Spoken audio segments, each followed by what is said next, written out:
Hello, welcome, नमस्ते। आज के वीडियो में बात करेंगे बंधन बैंक के बारे में। कंपनी का प्रोफाइल देखेंगे पहले, उसके बाद फिनेंशियल स्टेटमेंट एनालिसिस करेंगे और उसके बाद पीयर ग्रुप एनालिसिस होगा और फाइनली हम लोग कंपनी का ग्राफ देखेंगे और उसके साथ साथ इंट्रिंसिक वैल्यू कैलकुलेशन देखेंगे। ये सारे रिजल्ट्स अप टू डेट है मार्च 31, 2019 तक।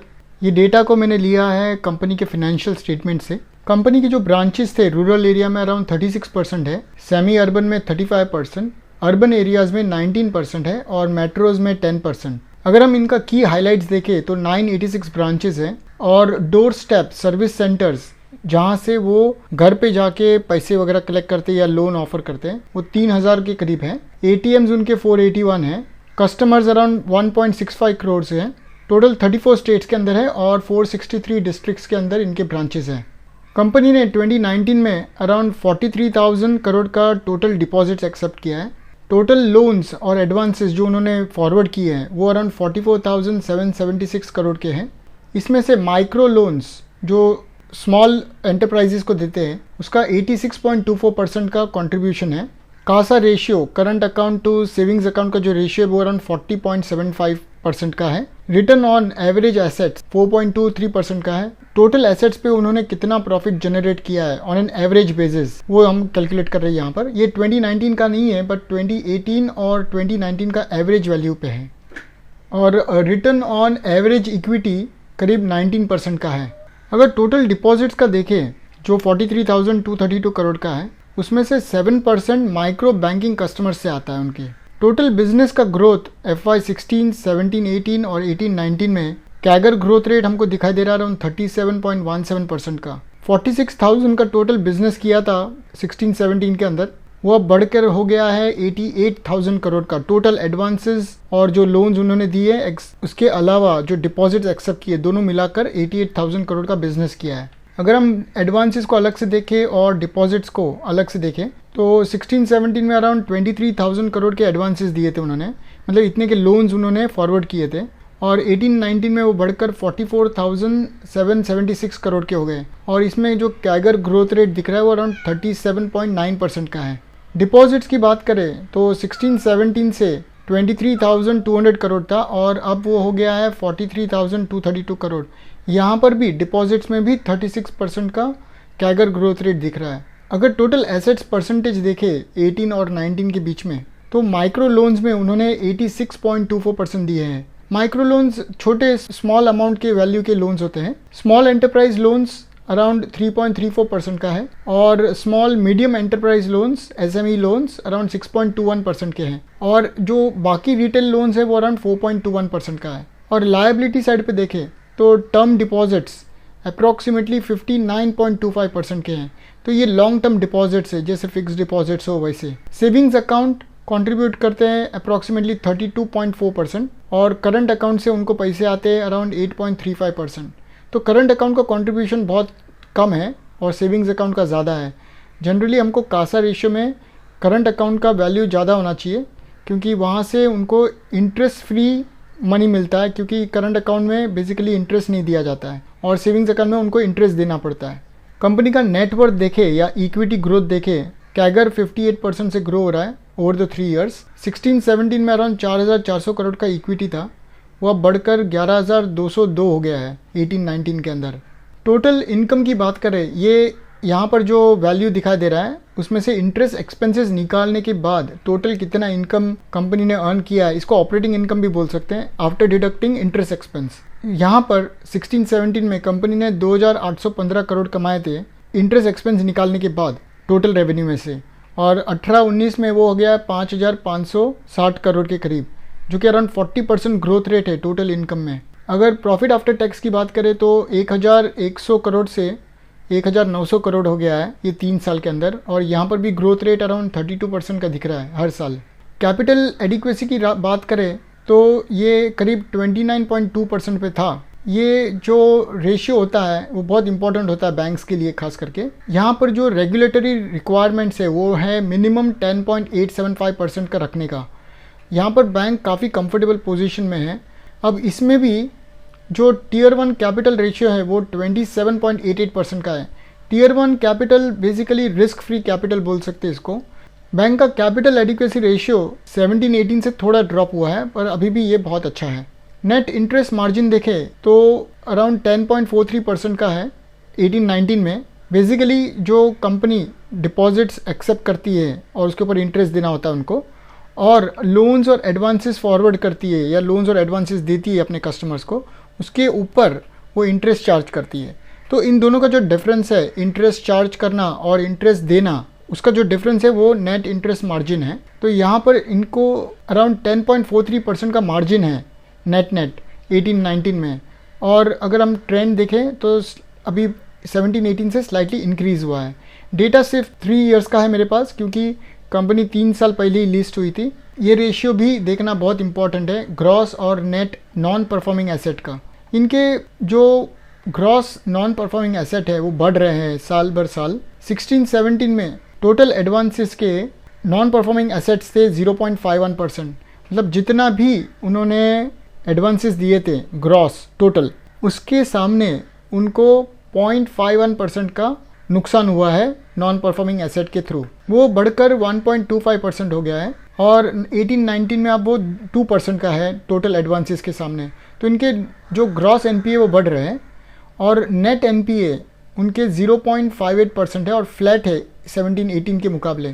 तो ये बैंक को भले उनका जो टोटल जीएनपीए 2.04% का हो, पर इसके ऊपर उन्होंने प्रोविजंस करके ऑलरेडी इतना नुकसान उन्होंने ले लिया है अपने प्रॉफिट में से, और अभी फ़िलहाल इतना लेना बाकी है, 0.58% का नुकसान लेना बाकी है इनको। तो यहाँ पे इन्होंने प्रोविजंस करके उन्होंने फाइनली अपने नेट नॉन परफॉर्मिंग एसेट्स को नीचे लेके आए हैं 0.58% पे। तो ये रेशियो काफ़ी अच्छा माना जाएगा। टोटल बैंक के ब्रांचेस बढ़े हैं 840 से 986 हो गए ये 3 साल में। तो कंपनी अपने ब्रांचेस एक्सपांड कर रही है। कंपनी के डोर स्टेप सर्विस सेंटर्स 3000 हो गए हैं अभी 2019 के अंदर। कस्टमर बेस कंपनी का बढ़ा है 16-17 से लेकर 18-19 में 1.65 करोड़। तो इतने टोटल कस्टमर्स है। कस्टमर्स में होंगे जिनसे उन्होंने एक्सेप्ट किए डिपॉजिट्स, एज वेल एज जिनको उन्होंने लोन्स एडवांस किए हैं। कंपनी का एक फिनेंशियल स्टेटमेंट एक नज़र मार के जाते हैं, क्विक एनालिसिस है ये। हम मार्च 19 को मार्च 18 के साथ कंपेयर करेंगे और मेन कोर हाईलाइट पॉइंट्स देख लेंगे इसका। डिपॉजिट्स कहाँ से आती है इनको, सेविंग्स बैंक अकाउंट से, करंट अकाउंट डिपॉजिट से और टर्म डिपॉजिट से।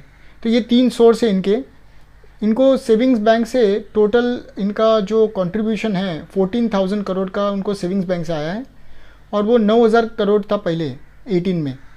करंट अकाउंट से भी उनको ज़्यादा है, 3,600 करोड़ वहाँ वो पैसे यूज़ करती है, और इसके पहले साल में 2,400 करोड़ था। टर्म डिपॉजिट्स या फिक्स डिपॉजिट्स या लॉन्ग टर्म डिपॉजिट्स जिसको बोलेंगे, रिकरिंग डिपॉजिट्स हो या किसी भी तरह का डिपॉजिट्स हो, वो भी इंक्रीज़ हो गए 22,000 करोड़ से अब 25,000 करोड़ हो गए। तो इनके जो टोटल डिपॉजिट्स हैं वो 33,800 करोड़ से 43,200 करोड़ हो गए। एडवांसेस की बात कर लेते हैं, उन्होंने कितने लोन्स वगैरह दिए। कैश क्रेडिट, ओवरड्राफ्ट और लोन रीपेएबल ऑन डिमांड, ये बहुत एक छोटा मिनिस्क्यूल पार्ट है कंपनी का। 1,100 करोड़ से अभी कम होकर 975 करोड़ हो गया है। बट इनके जो लॉन्ग टर्म डिपॉजिट्स है या लॉन्ग ड्यूरेशन डिपॉजिट्स है, और वो अभी 10,000 करोड़ और बढ़ गए हैं 18 के मुकाबले। टोटल एसेट्स लायबिलिटीज़ देख लेते हैं। उनके नेट इंटरेस्ट इनकम, मतलब इंटरेस्ट से उनको कितने इनकम आए, जो उन्होंने एडवांस दिए थे या लोन्स दिए थे उसके अगेंस्ट उनको कितना इंटरेस्ट मिला है, वो 3,000 करोड़ से 4,400 करोड़ हो गए। और नॉन इंटरेस्ट इनकम जो एडवांसेस के थ्रू नहीं आए बट कोई इन्वेस्टमेंट्स किए हो या इंटरबैंक डिपॉजिट्स किए हो, तो उनके थ्रू भी अदर इनकम बढ़ा है 706 करोड़ से 1,063 करोड़। ऑपरेटिंग एक्सपेंसेस की बात कर लें, दिस इज़ एक्सक्लूडिंग डेप्रिसिएशन। तो ऑपरेटिंग एक्सपेंसेस 1,222 करोड़ का था, वो अब बढ़कर 1,700 करोड़ का हो गया है मार्च 19 में। डेप्रिसिएशन एक छोटा वैल्यू है। प्रोविजंस देखना इंपॉर्टेंट है। इनके प्रोविजंस 2018 के मुकाबले ऑलमोस्ट डबल हो गए हैं। मार्च 19 में 735 करोड़ का उन्होंने 2019 में प्रोविजंस किया था। और फाइनली उनका जो प्रॉफिट आफ्टर टैक्स है वो बढ़ा है 1,345 करोड़ से 1,950 करोड़ में। हम अलग से फिनेंशियल स्टेटमेंट एनालिसिस भी करेंगे इसका। बैंक का जो EPS है वो 12.26 से बढ़कर 16.36 हो गया है 18-19 में। तो यहाँ पे अर्निंग पर शेयर या प्रॉफिट पर शेयर बढ़ गया है यहाँ पर। अगर हम टोटल प्रोविजंस और कंटिजेंसीज की बात करें तो 18-19 तक 1796 करोड़ का टोटल ग्रॉस एनपीए हुआ है उनका, कंपेयर टू 1084 करोड़ जो 17-18 के अंदर था। तो यहाँ पर उनके टोटल लॉसेस बढ़े हैं और इसके वो प्रोविजंस भी कर रहे हैं जो हमने जीएनपीए और एनएनपीए का चार्ट के अंदर देखा था। तो इसी के साथ मेरा बेसिक एनालिसिस कंप्लीट होता है कंपनी का। इसके बाद हम कंपनी का डिटेल प्रोफाइल देखते हैं, फिर हम मूव ऑन करते हैं फिनेंशियल स्टेटमेंट देख लेते हैं। तो शुरू करते हैं हम कंपनी के डिटेल प्रोफाइल के साथ। इसमें से मैं थोड़े बहुत पॉइंट्स एक्सप्लेन करूँगा और बाकी के आप पढ़ सकते हैं और समझ सकते हैं उसको। जो इंपॉर्टेंट पॉइंट्स है उसको मैं लेकर एक्सप्लेन कर देता हूँ हिंदी में। बंधन फाइनेंशियल सर्विसेज प्राइवेट लिमिटेड जो 2006 में सेटअप किया गया था, वो एक लार्जेस्ट एनबीएफसी था माइक्रो फाइनेंस सेक्टर के अंदर। इनको बैंकिंग का लाइसेंस मिला था रिजर्व बैंक ऑफ इंडिया से 2014 में। बंधन बैंक इनकॉर्पोरेट हुई थी दिसंबर 2014 में और वो एक सब्सिडरी थी बीएफएचएल का। बीएफएचएल सब्सिडरी थी बीएफएसएल का। बीएफएसएल का जो एंटायर माइक्रो फाइनेंस पोर्टफोलियो है वो बंधन बैंक के बुक्स में ट्रांसफ़र किया गया था। इसका ब्रांच हेडक्वार्टर्ड है कलकत्ता में और ये लैंडिंग सर्विसेज करता है माइक्रो फाइनेंस सेक्टर में। इनके अराउंड 4220 ब्रांचेज है, डोर स्टेप सर्विस सेंटर्स है और गृह सेंटर से भी वो ऑपरेट करती है। 34 स्टेट्स में है। 2019 में बैंक ने एक्वायर किया था गृह फाइनेंस एचडीएफसी से और इसकी वजह से इनका जो ऑपरेशंस है काफ़ी डाइवर्सिफाई हो चुका है geographically as well as asset class को देखे तो। और इसके वजह से ये जो एक्विजिशन किया था इसकी वजह से इनका जो प्रमोटर का शेयर होल्डिंग है, बंधन बैंक के प्रमोटर के शेयर होल्डिंग भी डिक्रीज़ हुए हैं, जो उनको करना ही था वैसे भी। ग्राहक फाइनेंस के 195 सेंटर्स हैं, 11 स्टेट्स के अंदर हैं और एक यूनियन टेरिटरी में भी उनके ब्रांच है और ये ज़्यादा करके वेस्टर्न पार्ट में है। बंधन बैंक का ज़्यादा करके सेटअप ईस्ट इंडिया की तरफ है और गृह फाइनेंस जो उन्होंने अभी एक्वायर की है वो मोस्टली वेस्टर्न पार्ट में लोकेटेड है। 2015 में बंधन बैंक को यूनिवर्सल बैंक लाइसेंस मिल गया था और उसके बाद उन्होंने अराउंड 47.4% का कैगर ग्रोथ रेट दिखा है अपने इनकम जनरेशन में over the period of 5 years, March 19 तक। और उनका total loan portfolio size 44,780 crore का हो गया है। गृह फाइनेंस को एक्वायर करने के बाद बंधन बैंक का जो लोन पोर्टफोलियो है वो बढ़कर हो गया है अभी 65,456 करोड़ का। गृह फाइनेंस का एक्विजिशन करने के बाद बंधन का जो लोन पोर्टफोलियो है उसका ओवरऑल डाइवर्सिटी, मतलब उसके अंदर किस तरह का लोन पोर्टफोलियो है वो इम्प्रूव हुआ है। गृह के एसेट्स बेसिकली सिक्योर्ड एसेट्स हैं जिसमें हाउसिंग लोन्स आते हैं और लोन अगेंस्ट पोर्टफोलियो आता है। और ये जो पोर्टफोलियो है गृह फाइनेंस का वो अराउंड 29% कॉन्ट्रीब्यूट करता है बंधन के टोटल लोन पोर्टफोलियो में। गृह फाइनेंस बेसिकली लोन्स देता है इंडिविजुअल्स को रूरल और सेमी अर्बन एरियाज़ में हाउसिंग के लिए और एक लो इनकम ग्रुप को भी वो केटर करता है। और इसकी वजह से बंधन बैंक को एक स्ट्रॉन्ग पोटेंशियल ग्रोथ दिखता है अफोर्डेबल हाउसिंग सेगमेंट में। जो गृह फाइनेंस उन्होंने एक्वायर किया है उनके कस्टमर्स को भी ये लोन्स फॉरवर्ड कर सकती है। और इनका जो कैपिटलाइजेशन लेवल है CAR कैपिटल एडिक्वेसी रेशियो वो भी बहुत अच्छा है। अगर उनका नेटवर्थ देखें तो अराउंड 14,700 करोड़ का था और उसमें टियर 1 कैपिटल अराउंड 23% का था एज ऑफ December 31, 2019। कंपनी ने करीब 5,000 करोड़ का कैपिटल रेज किया है through out the years, preferential allotment से या राइट्स इशू करके म्यूचुअल फंड्स को, फॉरेन इन्वेस्टर्स को और डोमेस्टिक कॉरपोरेट्स को। ये एक इम्पॉर्टेंट पॉइंट है जिसको मैं पढ़ लेता हूँ। इनका जो नेटवर्थ है वो 29.9 टाइम्स हायर है उनके नेट NPA से एज ऑफ December 31, 2019। ये देखना बहुत इंपॉर्टेंट है।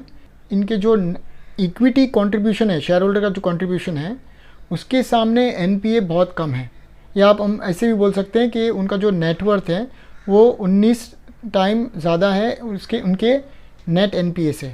अगर हम बंधन बैंक का प्री प्रोविजन प्रॉफिटेबिलिटी देखें ये December 2019 तक का, तो अराउंड 7.4% का आता है और इनके नॉन इंटरेस्ट इनकम भी अराउंड 1.5% कंट्रीब्यूट करते हैं around over the past 3 years. Bank का जो मेजर पोर्टफोलियो है वो प्रायोरिटी सेक्टर लेंडिंग में आता है और इसके थ्रू वो अदर इनकम जनरेट कर सकती है।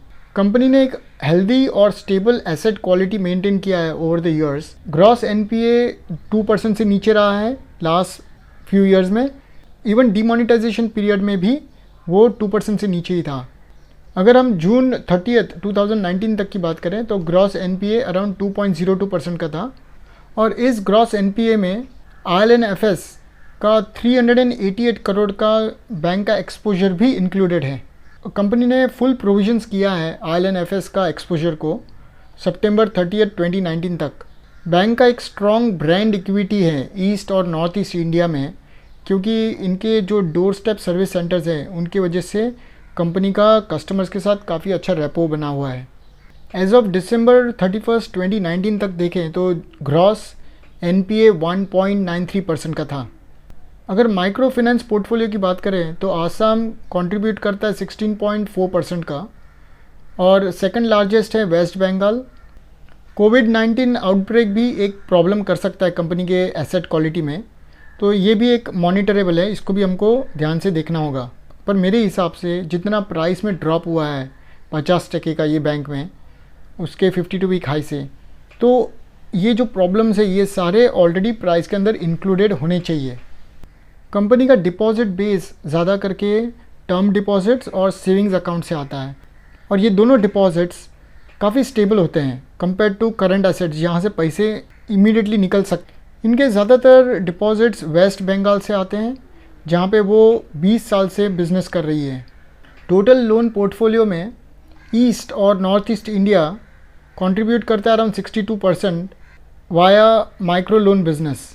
और यहाँ पर एक प्रॉब्लम हो सकता है कि कंपनी काफ़ी कॉन्सेंट्रेटेड है ये फ्यू रीजन्स के अंदर और ये एक रिस्क बन सकता है। बंधन बैंक का 40% माइक्रो फाइनेंस बोरोर बेस या लोन पोर्टफोलियो वेस्ट बंगाल से आता है और 3 स्टेट्स आसाम, बिहार और वेस्ट बंगाल तीनों मिलके अराउंड 65% कंट्रीब्यूट करते हैं उनके माइक्रो लोन बिजनेस में।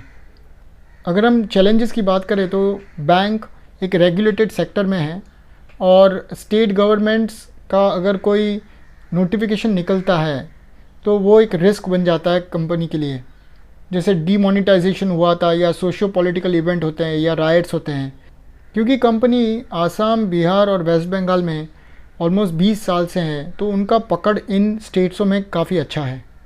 कंपनी अपना जो पोर्टफोलियो है उसको डी रिस्क करना चाहती है थ्रू डाइवर्सिफिकेशन और ये अभी फ़िलहाल जो इनका जो मेजर पोर्टफोलियो है वो अनसिक्योर्ड पोर्टफोलियो है माइक्रो फाइनेंस बिजनेस में। तो यहाँ से वो लार्जली शिफ्ट करना चाहती है सिक्योर्ड एसेट के तरफ, जिसमें हाउसिंग लोन्स आते हैं या लोन अगेंस्ट पोर्टफोलियो आते हैं, उनके तरफ वो बढ़ना चाहती है। कंपनी का ज़्यादातर जो माइक्रो और स्मॉल लोन्स हैं वो typically vegetable vendors, small machine owners, tea shop owners, provision stores, tailors, इनको जाते हैं। आरबीआई का गाइडलाइंस देखें तो बंधन फाइनेंशियल होल्डिंग को अपना शेयर होल्डिंग रिड्यूस करना है बैंक में 40% तक लाना था अगस्त 2018 तक और 20 और 15% पे लाना है 10 और 12 साल के अंदर जब से उनको बैंकिंग लाइसेंस मिला है। तो ये परसेंटेज रिड्यूस करने के लिए बैंक ने ग्रो फाइनेंस का एक्विजिशन किया था जिसकी वजह से उनका प्रमोटर का शेयर होल्डिंग कम हुआ था और गृह फाइनेंस का एक्विजिशन के बाद कंपनी के प्रमोटर का शेयर होल्डिंग कम हुआ था 61% पे आया था जो पहले 82% का था। क्योंकि कंपनी को 40% तक लेके आना था अपना स्टेक जो वो नहीं कर पाई, इसीलिए आरबीआई ने सर्टेन रेस्ट्रिक्शंस डाले थे और वो रेस्ट्रिक्शंस में कंपनी अपने ब्रांच का एक्सपांशन नहीं कर सकती थी और उन्होंने चीफ एग्जीक्यूटिव का सैलरी रोक दिया था।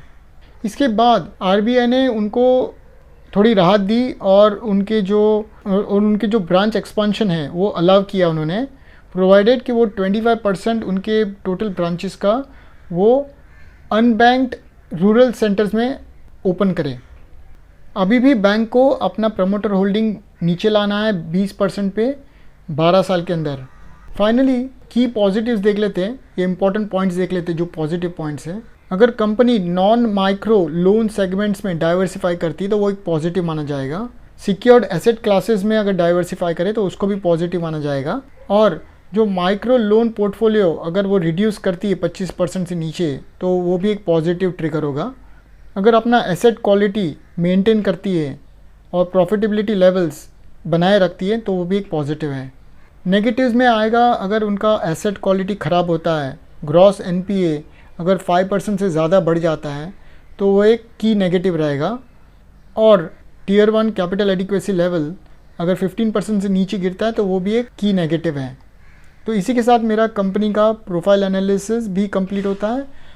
अभी हम आगे बढ़ के क्विकली फिनेंशियल स्टेटमेंट्स देख लेते हैं।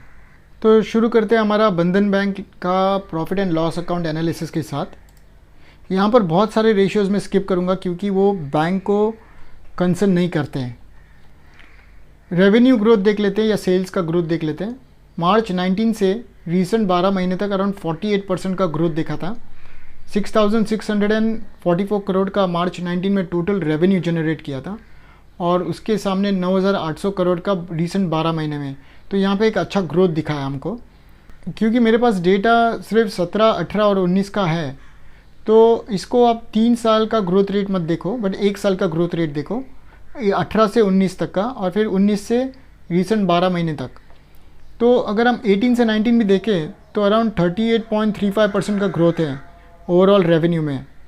और अगर हम लास्ट 2 साल की बात करें मार्च 17 से मार्च 19 तक तो वहाँ पर भी रेवेन्यू में अराउंड 30% का ग्रोथ दिखा गया है। तो 3,900 से अराउंड 6,600 करोड़ हो गए हैं मार्च 19 तक। यहाँ पे थोड़े वेरिएशंस होंगे जो पहले मैंने प्रोफाइल एनालिसिस किया था और यहाँ पर मैं टोटल इनकम देख रहा हूँ, टोटल इनकम कैसे ग्रो हो रहा है या टोटल रेवेन्यू कैसे ग्रो हो रहा है।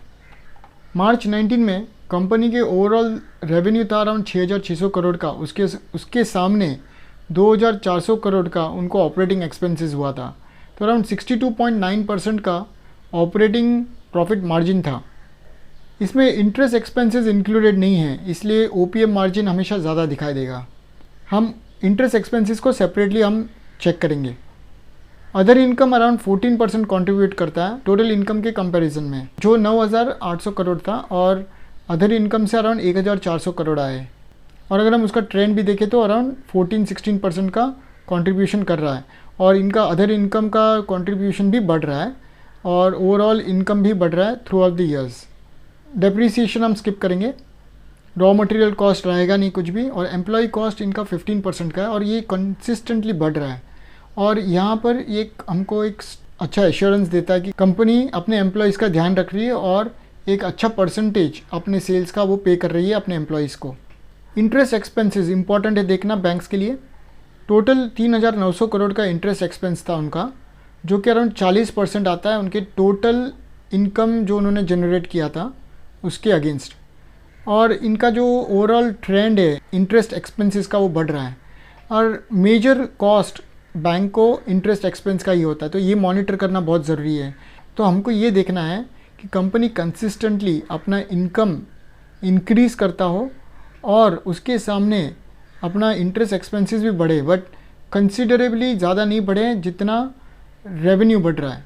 तो एक अच्छे मार्जिन पे उनको रखना बहुत ज़रूरी है, इंटरेस्ट कॉस्ट को एक अच्छे लेवल पे रखना बहुत ज़रूरी है, इंटरेस्ट एक्सपेंस को उसको ज़्यादा बढ़ने नहीं दे। तो अभी रिसेंट 12 महीने अराउंड 40% उनका जो खर्चा है वो इंटरेस्ट कॉस्ट में जाता है। कंपनी अराउंड 27.6% का टैक्स भरा है इन्होंने रिसेंट 12 महीने में। 1,200 करोड़ का टैक्स भरा था और प्रॉफिट हुआ था रिसेंट 12 महीने में 4,360 करोड़ का। और इनका टैक्स स्ट्रक्चर अभी रिड्यूस हो रहा है थोड़ा बहुत, पर ये इन लाइन है। इंटरेस्ट कवरेज रेशियो भी बहुत इंपॉर्टेंट है देखना बैंक्स के लिए, और ये 1.2 के ऊपर होना चाहिए अभी फ़िलहाल, क्योंकि ये डेट टू इक्विटी रेशियो इस बैंक का बहुत कम है और इसी की वजह से इनका जो ओवरऑल इंटरेस्ट आउटगो है वो बहुत कम है कंपेयर टू जो एबिट अर्न कर रही है। तो यहाँ पे 2.1% का अच्छा माना जाएगा इनका कवरेज। मार्च 18 और मार्च 19 में 2 टाइम्स के ऊपर ही था इनका इंटरेस्ट कवरेज। और हमेशा से इनका जो इंटरेस्ट एक्सपेंस भले बढ़ा है ओवर द ईयर्स, जो बढ़ेगा जैसे जैसे वो ज़्यादा डिपॉजिट्स एक्सेप्ट करेगी वैसे वैसे उनका इंटरेस्ट आउटगो भी बढ़ेगा, पर उसके साथ ही कंपनी एबिट भी जनरेट कर रही है। नेट प्रॉफिट मार्जिन कंपनी का बहुत हाई था हमेशा से 25% के ऊपर ही कमा रही है लास्ट 3 साल में। 18 में अराउंड 28% का नेट प्रॉफिट मार्जिन था, 19 में अराउंड 29 और रिसेंट 12 महीने में अराउंड 32% का एनपीएम प्रॉफिट मार्जिन कमाया है। रिसेंट 12 महीने में इनका प्रॉफिट मार्जिन और भी इंक्रीज़ हुआ है। 3100 करोड़ का प्रॉफिट कमाया है अभी रिसेंट 12 मंथ्स में, और टोटल रेवेन्यू जनरेट किया था 9800 करोड़ का। तो इस एनालिसिस में हमको लेटेस्ट 12 महीने का भी डेटा दिख रहा है। एवरेज एनपीएम की बात कर रहे हैं तो लास्ट 3 साल में अराउंड 28.6% का एवरेज प्रॉफिट कमाया था इन्होंने, और रिसेंट 12 महीने में 32% का, तो अपने एवरेज से ऊपर है। 5 इयर्स का इग्नोर करेंगे हर एक रेशियो के अंदर, क्योंकि डेटा सिर्फ 3 साल का है हमारे पास। नेट प्रॉफिट अगर हम देखें तो रिसेंट 12 महीने में 61% से ग्रो हुआ है। मार्च 19 में 1900 करोड़ था, और अब रिसेंट 12 महीने में वो 3100 करोड़ हो गया है। अगर हम 18 से 19 की बात कर रहे हैं, ये 3 इयर्स को हम इग्नोर करेंगे, 45% का ग्रोथ रेट है प्रॉफिट में। और जब हमने सेल्स ग्रोथ देखा था या रेवेन्यू ग्रोथ देखा था, तो वहाँ पे भी 25% के ऊपर का ग्रोथ रेट था। और 2 साल का देखें 17 से 19 तक का, तो अराउंड 1100 करोड़ से 1900 करोड़ हो गया है। Market cap to revenue ratio देख लेते हैं या सेल्स रेशियो देख लेते हैं। अभी फ़िलहाल रिसेंट 12 महीने में बहुत इकोनॉमिकल हो गया है, ये 2.4 टाइम्स का आ गया है। इसके पहले मार्च 19 और 18 में बहुत हाई था, 11.7 टाइम्स और 9.4 टाइम्स। यहाँ पर मेरा बेंचमार्क है कि market cap to sales ratio 6 या 7 टाइम से ज़्यादा एक्सीड नहीं होना चाहिए। इसका मतलब ये है कि कंपनी ने जो टोटल रेवेन्यू जनरेट किया है कोई भी एक साल में, उससे 6 गुना ज़्यादा नहीं होना चाहिए मार्केट कैप, नहीं तो हम लोग बहुत ज़्यादा भाव देख के हम उसको परचेस कर रहे हैं। तो यहाँ पर हमको बहुत रीज़नेबल वैल्यूएशन पे मिल रहा है फ़िलहाल 2.4 टाइम्स का, जो मार्च 19 में 9.4 टाइम्स था। ऑलमोस्ट एक साल पहले इतना हाई एक्सपेंसिव था ये, और अब ये नीचे हमको सिर्फ 2.4 टाइम्स में मिल रहा है। मार्केट कैप मार्च 19 में 62,000 करोड़ का था, और अभी इन्वेस्टर्स ने उनको तोड़ के अभी 23,000 पे लेके आए कंपनी को। तो कंपनी का ओवरऑल डीग्रोथ हुआ है मार्केट कैप में, ये प्राइस इनका ज़बरदस्त गिरा है। यहाँ पर डिविडेंड पे आउट देखें तो 18 में अराउंड 8% का डिविडेंड पे आउट था, और 19 में वो बढ़कर अभी 18.3% का है। 358 करोड़ का उन्होंने डिविडेंड दिया है मार्च 19 में, और टोटल प्रॉफिट कमाए थे अराउंड 1950 करोड़ का। प्राइस अर्निंग की बात करें तो वो भी अभी एकदम अच्छे वैल्यूएशन पे आ गया है, 10.1 टाइम्स का। इसके पहले मार्च 19 में एक साल पहले 32 टाइम्स का प्राइस टू अर्निंग्स रेशियो था। हर एक शेयर पे अराउंड 16.4 रुपीज़ का प्रॉफिट कमाया था, और उसके सामने एक शेयर का भाव 526 का था, तो इसका वैल्यूएशन बहुत हाई था। इवन मार्च 18 का भी वैल्यूएशन अराउंड 41 टाइम्स का था, जो अभी रिसेंट 12 महीने में 10.1 टाइम्स पे आ गया है। तो 19 रुपीज़ का EPS है, और उसके सामने प्राइस है 198 रुपीज़ का, तो एक बहुत अच्छा मल्टीपल आ गया है वैल्यूएशन टर्म्स में। अगर आपको कोई भी डेटा में कोई मिस्टेक्स दिखता है या कैलकुलेशन में कोई गड़बड़ दिखती है, तो प्लीज़ मुझे आप कमेंट सेक्शन में लिख के बताइए। एवरेज प्राइस अर्निंग लास्ट 3 साल का 36.9 टाइम्स का था, 5 ईयर्स को इग्नोर करेंगे, और रिसेंट 12 महीने में या लेटेस्ट 10.1 टाइम्स का, तो एकदम तो हाई ड्रॉप हुआ है प्राइस अर्निंग, और अभी एक अट्रैक्टिव वैल्यूएशन पे आ चुका है ये।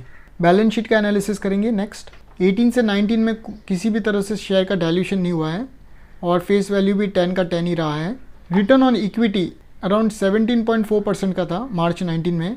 टोटल शेयर होल्डर का कंट्रीब्यूशन बिजनेस में अराउंड 11,202 करोड़ का है, और उसके सामने नेट प्रॉफिट कमाया था 1,900 करोड़ का, जो अराउंड 17.4% बनता है। ROE ये मेजर करता है कि शेयर होल्डर के पैसे पे या नेटवर्थ पे कितना प्रॉफिट कमा रही है कंपनी। इसके पहले जब हमने प्रोफाइल एनालिसिस किया था कंपनी का, वहाँ पे हमने देखा था रिटर्न ऑन एवरेज इक्विटी, और वो एवरेज इक्विटी इससे काफ़ी ऊपर था, अराउंड 22 से 25% का था। तो इसमें ये रेशियो में और वो रेशियो में खाली फ़र्क इतना है कि यहाँ पर मैंने सिर्फ मार्च 19 का वैल्यूज़ लिया है, और प्रोफाइल एनालिसिस के अंदर कंपनी ने 2 साल का एवरेज वैल्यू करके कैलकुलेशन किया था रिटर्न ऑन इक्विटी का और रिटर्न ऑन एसेट्स का। और यहाँ पर मैं इंडिविजुअल वैल्यूज़ को, हर एक साल का वैल्यूज़ को इंडिपेंडेंटली एनालाइज कर रहा हूँ। मार्च 18 में अराउंड 14.3% का था, काफ़ी ड्रॉप हो चुका था, बट मार्च 17 में अराउंड 25% का था।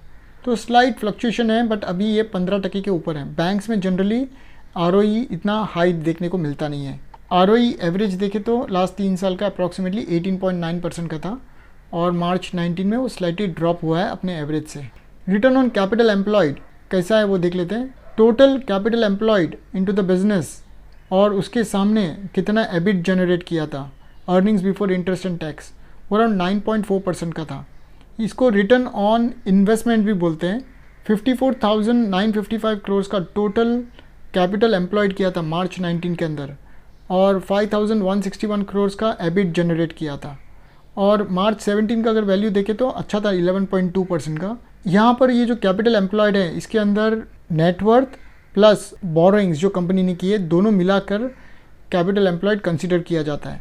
लास्ट 3 साल का अगर हम एवरेज देखें तो 9.8% का था और अभी फ़िलहाल मार्च 19 में वो एवरेज से थोड़ा नीचे आया है 9.4% पे। Return on assets individual values ले रहा हूँ मैं मार्च 19 का, अराउंड 3.5% का था, 18 में अराउंड 3% और 17 में 3.7% का। तो कंपनी का total balance sheet size as of March 19 around 56,000 crore का था और टोटल एसेट्स पे उन्होंने 1,900 करोड़ का प्रॉफिट कमाया था। तो इसको हमको ट्रेंड देखना है, यहाँ पर कोई बेंचमार्क नहीं है, पर हमको उसको पास्ट ईयर्स के साथ कंपेयर करना है और उनके पीयर ग्रुप बैंकिंग कंपनीज़ के साथ कंपेयर करना है इसको। डेट टू इक्विटी रेशियो बहुत अच्छा है इस बैंक का, 3.9 टाइम्स का है। जनरली बैंक्स में 6-7 टाइम्स के ऊपर तो रहता ही है। अभी ये कंपनी ने अपना debt to equity ratio maintain करके रखा है। 43,000 करोड़ का टोटल बोरोइंग्स था इनका और 11,000 करोड़ का इक्विटी था। अभी भी कंपनी के पास काफ़ी रूम है एक्सपांड करने को, टोटल डेट बढ़ाने को, क्योंकि इनका नेटवर्थ और डेट के कंपैरिजन देखें तो एक बहुत अच्छे वैल्यूएशन पे है अभी फ़िलहाल। मार्च 17 में 5.5 टाइम्स का था, मार्च 18 में 3.6 और मार्च 19 में 3.9। तो एक अच्छा डेट टू इक्विटी मेंटेन करके रखा है कंपनी ने। और इसीलिए जब हमने इंटरेस्ट कवरेज देखा था इसके पहले प्रॉफिट एंड लॉस अकाउंट में, तो वहाँ पे हमने देखा था कि कवरेज 2 टाइम्स के ऊपर था, जो कि एक बैंक के लिए बहुत अच्छा माना जाएगा। अभी भी कंपनी के पास बहुत रूम है एक्सपांड करने के लिए डेट टू इक्विटी को। इक्विटी अराउंड 20% कंट्रीब्यूट कर रही है टोटल एसेट्स के अंदर या टोटल बैलेंस शीट में, और इनका ट्रेंड देखें तो अराउंड फ्लैट है। 18 से लेके 19 में अराउंड 21% था यहाँ पर भी, और डेट अराउंड 78% ऑक्यूपाई करता है। हमने डेट टू इक्विटी देखा था मार्च 19 का अराउंड 3.9 टाइम्स का था, तो ये काफ़ी एक अच्छा मेंटेन करके रखा है इन्होंने। Valuation ratio price to book देख लेते हैं। अभी बहुत अच्छे वैल्यूएशन पे आ गया है अगेन, 2.1 टाइम्स का। मार्च 18 में 6 टाइम्स का प्राइस टू बुक था, बहुत एक्सपेंसिव था, इस वक्त तो बाय नहीं करना था हमको। मार्च 19 में भी नहीं बाय करना था, 5.6 टाइम्स का प्राइस टू बुक था। यहाँ पर भी लोग बोलते थे कि ये तो यहीं पे रहेगा प्राइस टू बुक, क्योंकि कंपनी बहुत अच्छी है, बैंक बहुत अच्छी है, इसके लिए इसका प्राइस टू बुक नीचे तो आने नहीं वाला है। बट ये टाइम पे बाय करना बहुत रिस्की हो जाता है। 2.5 टाइम्स के नीचे बाय करना एक रीज़नेबल लेवल है मेरे हिसाब से, ये मेरा बेंचमार्क है और मैं हर वीडियो में बोलता हूँ 2.5 टाइम्स के नीचे बाय करना चाहिए। 23,000 करोड़ का मार्केट कैप ड्रॉप हो चुका है 62,000 से मार्च 19 में, और इनका जो नेटवर्थ है, मैंने मार्च 19 का नेटवर्थ लिया है कंपैरिजन से के लिए, तो नेटवर्थ के सामने इनका मार्केट कैप का जो रेशियो है वो सिर्फ 2.1 टाइम्स का है। तो इक्विटी कंट्रीब्यूशन के सामने सिर्फ 2.1 टाइम्स दे के हम पूरी कंपनी खरीद सकते हैं 23,000 करोड़ में। तो ये इसको ऐसे हमको देखना है, इसको ऐसे हमको समझना है। तो यहाँ पे प्राइस टू बुक भी बहुत रीज़नेबल हो गया है। अगर हम डेट टू नेट प्रॉफिट देखें तो अराउंड 22 टाइम्स का है। डेट अराउंड 22 टाइम्स हायर है अपने प्रॉफिट जनरेशन से। और अगर हम इनका ट्रेंड देखें तो मार्च 18 में अराउंड 25 टाइम्स था, जो अब रिड्यूस होकर 22 टाइम्स हो गया है। तो अराउंड 20 टाइम्स के ऊपर ही रहा है उनका debt to net profit ratio. यहाँ पर भी हमको एज लो एज़ पॉसिबल देखना है, जितना मल्टीपल टाइम्स कम हो उतना अच्छा है।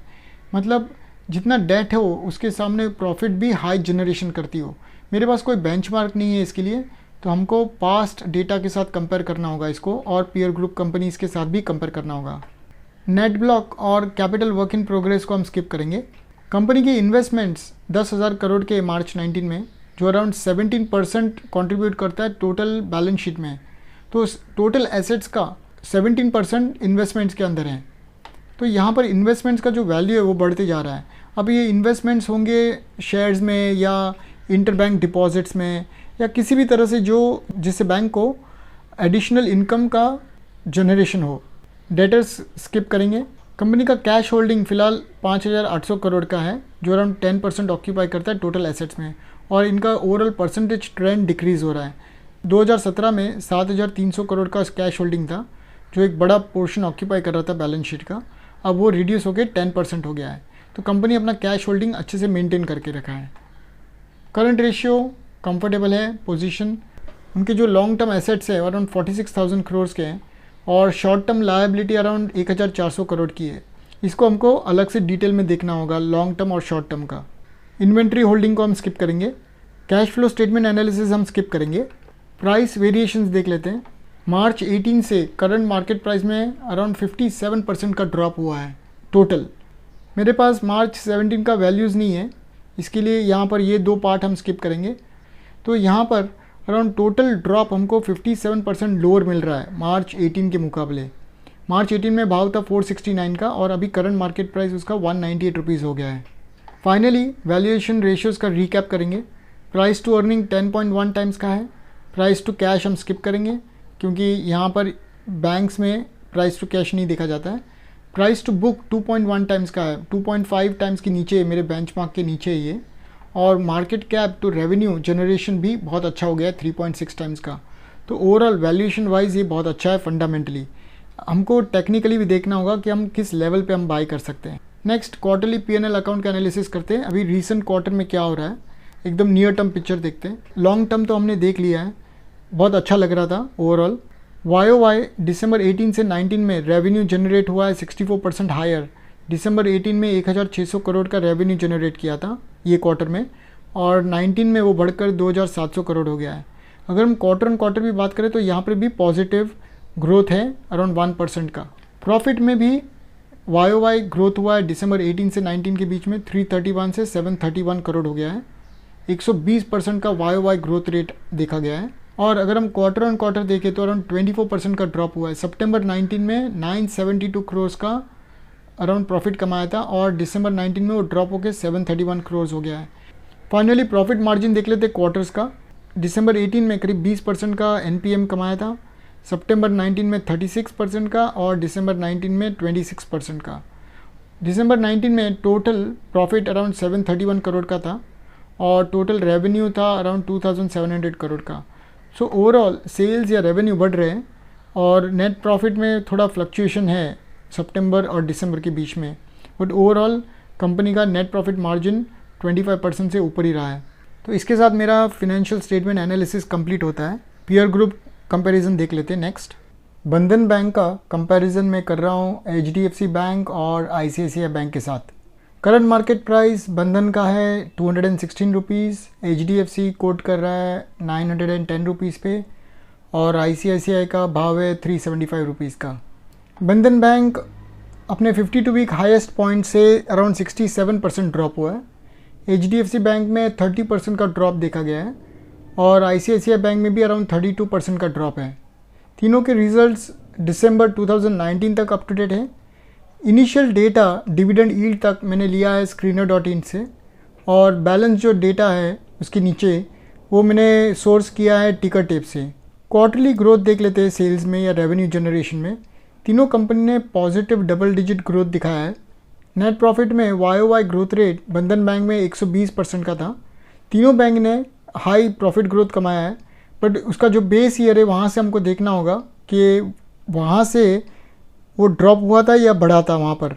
और ICICI बैंक में 149% का, HDFC बैंक में अराउंड 30% का ग्रोथ रेट दिखा रहा है।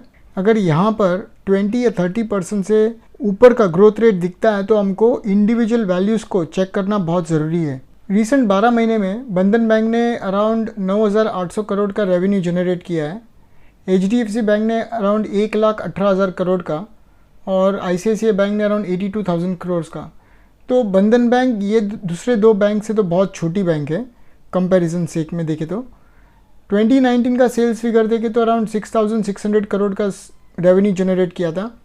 HDFC ने अराउंड 1,05,000 का और ICICI ने 71,000 का।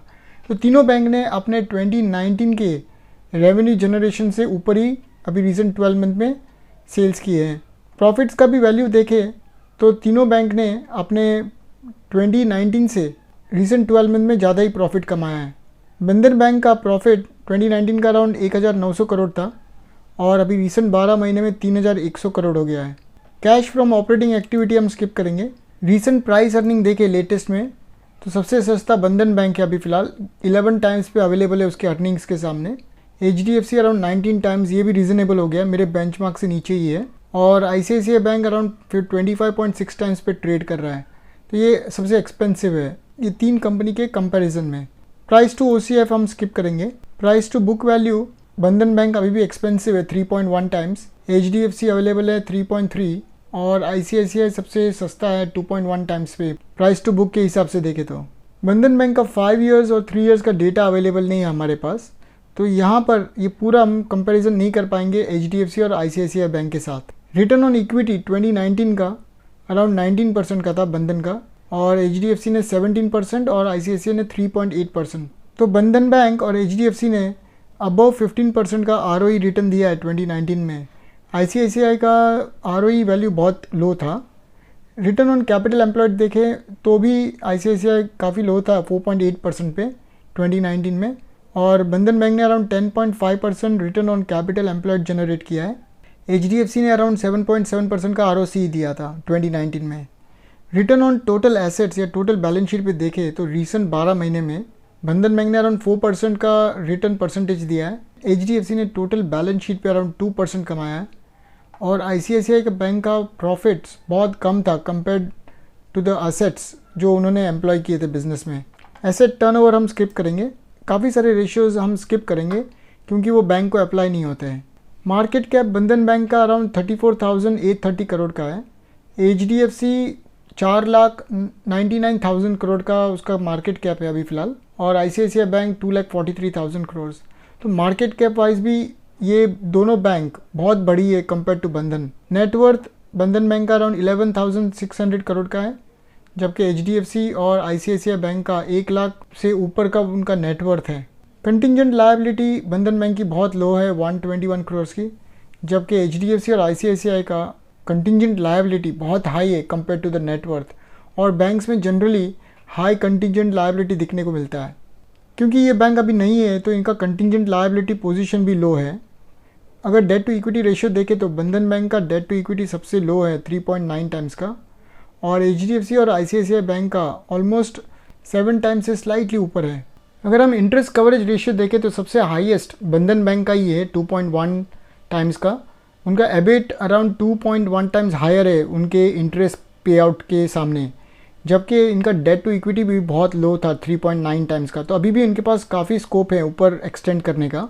HDFC ने अपना इंटरेस्ट कवरेज मेंटेन किया है 1.6 पे, जनरली 1.2 से ऊपर होगा तो बहुत अच्छा होता है बैंक्स के लिए, और ICICI का कवरेज भी अच्छा है 1.4 टाइम्स का। तो ये तीनों कंपनी अच्छा एबिट कमा रहे हैं इंटरेस्ट कॉस्ट के सामने, वो जो इंटरेस्ट पे कर रहे हैं उसके सामने।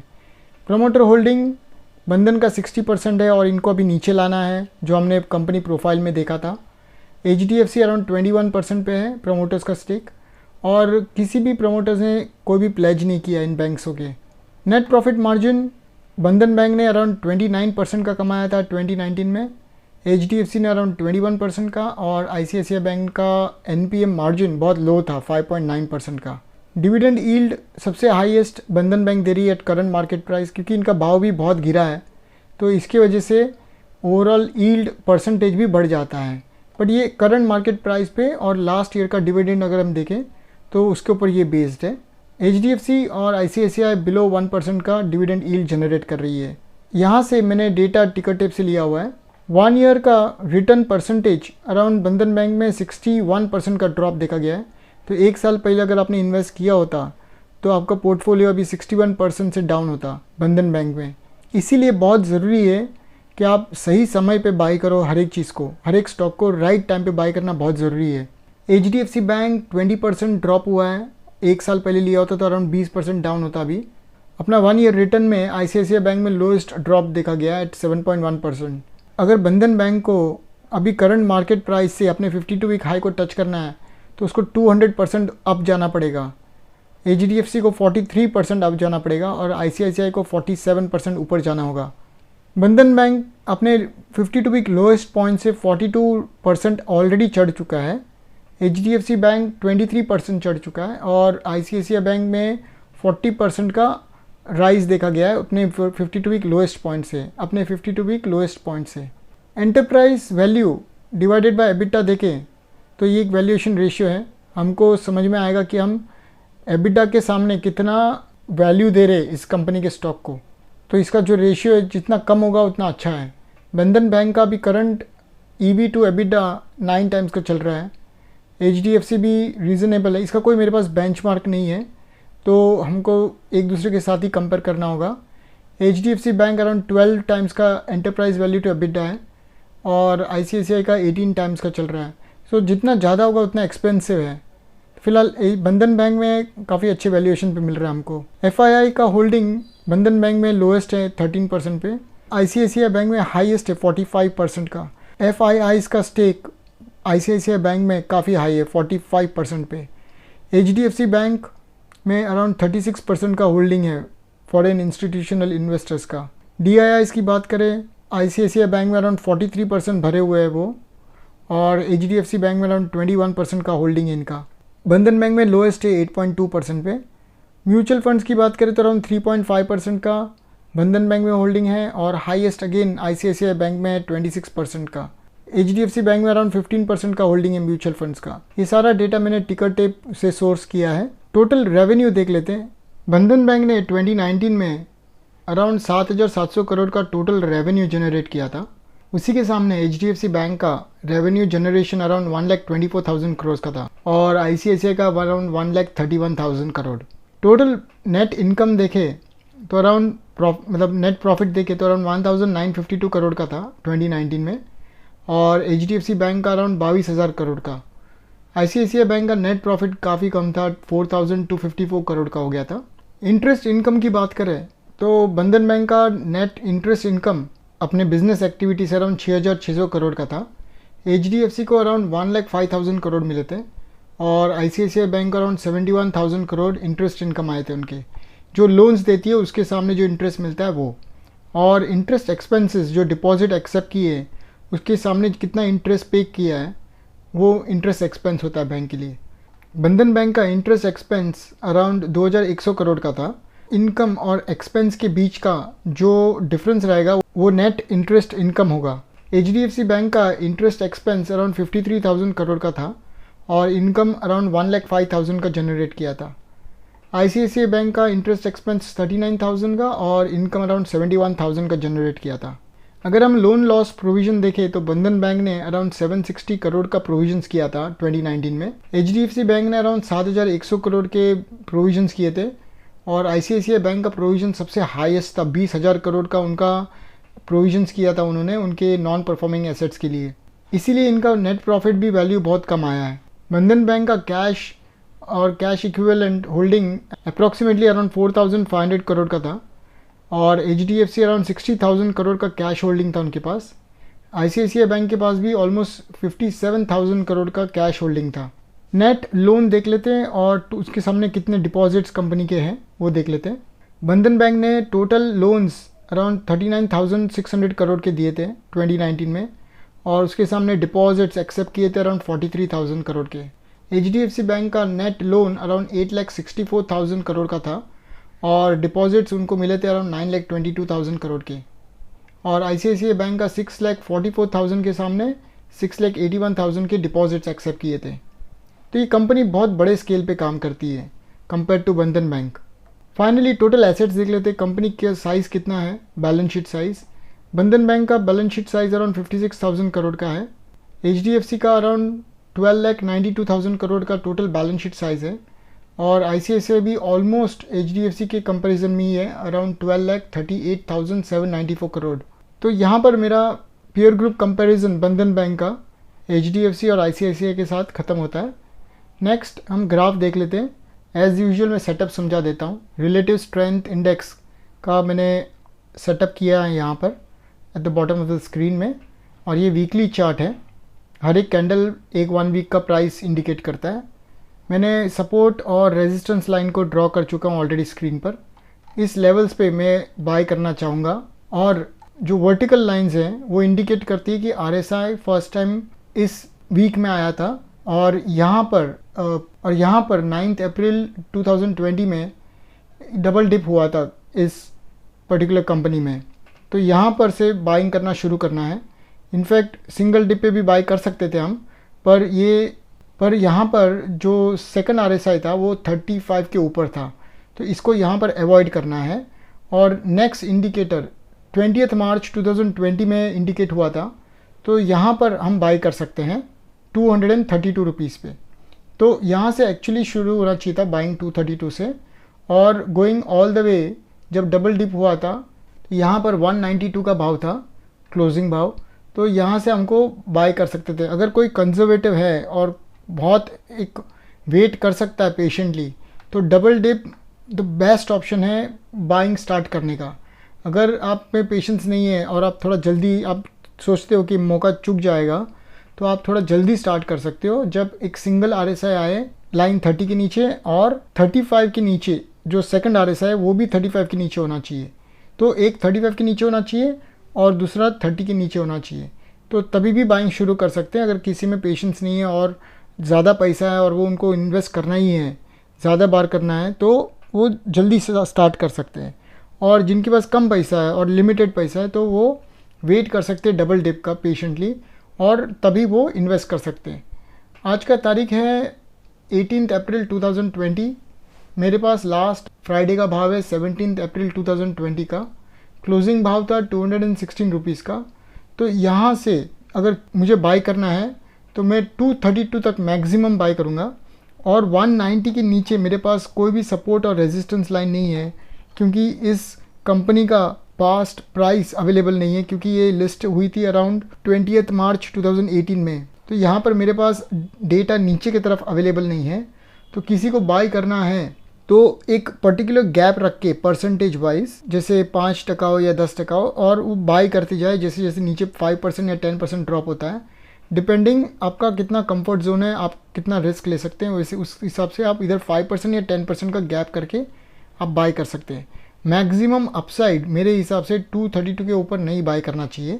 पोटेंशियल अपसाइड यहाँ से काफ़ी ऊपर दिखता है मुझे, अराउंड टेक्निकल में भी देखें तो अगर वो 232 क्रॉस करता है तो मेरे हिसाब से बहुत क्विकली 324 तक तो जाना ही चाहिए, और उसके ऊपर भी अराउंड 400 तक तो बहुत फास्ट जाना चाहिए, क्योंकि यहाँ पर कोई रेजिस्टेंस ही नहीं है इस स्क्रिप्ट को। अभी फ़िलहाल ये स्क्रिप्ट गिरा हुआ है क्योंकि सेंटिमेंटली लोगों को लगता है कि MSME सेक्टर में काफ़ी डिफ़ॉल्ट्स होंगे कोविड-19 की वजह से, और इसकी वजह से डायरेक्ट कंपनी पे ये असर होने वाला है। तो यहाँ पर मेरे हिसाब से ऑलरेडी ये जो प्रॉब्लम है इसका असर आ चुका है प्राइस में, 50% से ज़्यादा गिरा हुआ है ये स्टॉक, और ये जो प्रॉब्लम है जो लोग ऑलरेडी एंटीसिपेट कर चुके हैं वो प्राइस में दिखता है यहाँ पर। फिर भी यहाँ पर थोड़ा कॉशियस रहकर हम यहाँ पर थोड़ा बाय कर सकते हैं और थोड़ा नीचे जाके भी बाय कर सकते हैं, और अगर हमको भाव नीचे नहीं मिलता है तो थोड़ा ऊपर भी हम रिस्क लेके 5%, हर 5% के अपसाइड पे भी हम बाय कर सकते हैं। अगर आपको कोई क्वेश्चन या डाउट है RSI के ऊपर तो आप मुझे प्लीज़ कमेंट सेक्शन में लिख के बताइए, मैं कोशिश करूँगा उसका जवाब देने का। इस वीडियो में मैं फंडामेंटल इंट्रिंसिक वैल्यू कैलकुलेट नहीं कर पाऊँगा, क्योंकि मेरे पास 3 और 5 ईयर्स का प्रोजेक्शन डेटा नहीं है। Profits, sales, balance sheet size, equity वगैरह उसके ग्रोथ रेट्स नहीं है मेरे पास, तो यहाँ पर इस वीडियो में मैं प्रोजेक्शन नहीं कर पाऊँगा फंडामेंटली। तो हमको टेक्निकल के साथ काम चलाना होगा यहाँ पर।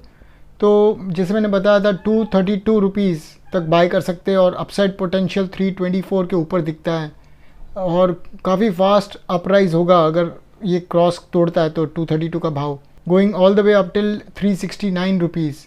तो यहाँ पे हाई पोटेंशियल दिखता है अपसाइड का, और नीचे भी जाएगा तो हमको धीमे धीमे बाय करना है जैसे जैसे नीचे जाता है वो। तो इसी के साथ मेरा कंप्लीट डिटेल्ड एनालिसिस बंधन बैंक का कंप्लीट होता है। अगर आपका कोई सुझाव है, सजेशन है, या आपका कोई क्वेश्चन है तो प्लीज़ कमेंट सेक्शन में लिख के मुझे आप बता सकते हैं। थैंक यू और धन्यवाद ये वीडियो देखने के लिए। नमस्ते।